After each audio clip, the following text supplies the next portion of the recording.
Subscribe like कीजिए।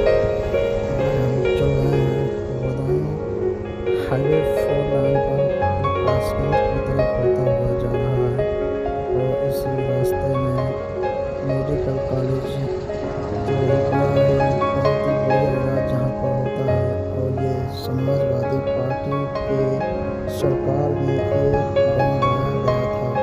तो दोस्तों हम चलते हैं इसी हाईवे पर और आपको दिखाते हैं किस तरीके से ये लोग जो हाईवे पर चल रहे हैं।